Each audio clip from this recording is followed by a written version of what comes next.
آپ صلی اللہ تعالیٰ علیہ وسلم نے فرمایا کہ لوگوں، پہلے زمانے میں لوگ محدث ہوا کرتے تھے، اب نہیں ہے۔ اگر میری امت میں سے کوئی ایسا ہے تو وہ صرف ایک ہی ہے، وہ حضرت عمر رضی اللہ تعالیٰ عنہ ہے۔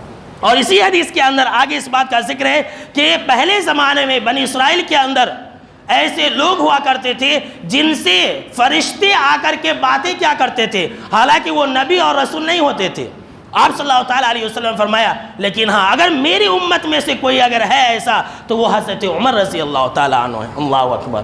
اسی لیے مسند احمد کی روایت ہے، آپ صلی اللہ تعالیٰ علیہ وسلم نے فرمایا کہ ان اللہ تعالیٰ جعل الحق علی لسان عمر و قلبی، کہ اللہ رب العالمین نے حضرت عمر کی زبان اور دل پر حق کو جاری کر دیا تھا۔ اللہ اکبر۔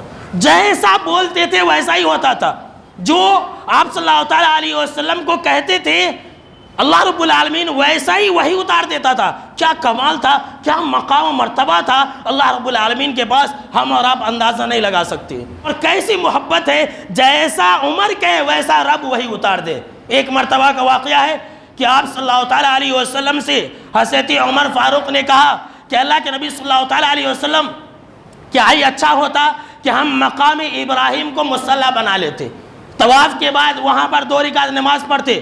جیسے ہی حضرت عمر نے کہا فوراً اللہ رب العالمین نے یہ وحی اتار دی کہ اے جبریل امین جاؤ محمد صلی اللہ تعالیٰ علیہ وسلم کے پاس اور انہیں یہ حکم دے دو وَاتَّخِذُوا مِن مَقَامِ إِبْرَاهِيمَ مُصَلَّى، کہ اے مسلمانوں تم مقام ابراہیم کو اپنا مصلی بنا لو۔ اور ایک مرتبہ کا واقعہ ہے، حضرت عمر بن خطاب رضی اللہ تعالیٰ عنہ نے کہا کہ اللہ کے نبی صلی اللہ تعالیٰ علیہ وسلم آپ کے پاس ہر طرح کے لوگ آتے ہیں، پتہ نہیں کیسے کیسے لوگ آتے ہیں، کچھ اچھے بھی ہوتے ہیں کچھ برے بھی ہوتے ہیں۔ اگر آپ ایسا کر دیں تو اچھا ہوگا کہ آپ اپنی بیویوں کو، ازواج مطہرات کو اور مسلمان کی تمام عورتوں کو پردہ کرنے کا حکم دے دیں کہ وہ مردوں سے پردہ کر لیا کرے۔ ادھر حضرت عمر نے کہا اور ادھر اللہ رب العالمین نے جبریل امین کو بھیج دیا کہ اے جبریل امین جاؤ وحی لے کر کے اور آج سے مسلمان عورتوں کو پردہ کرنے کا حکم دے دو۔ اللہ اکبر۔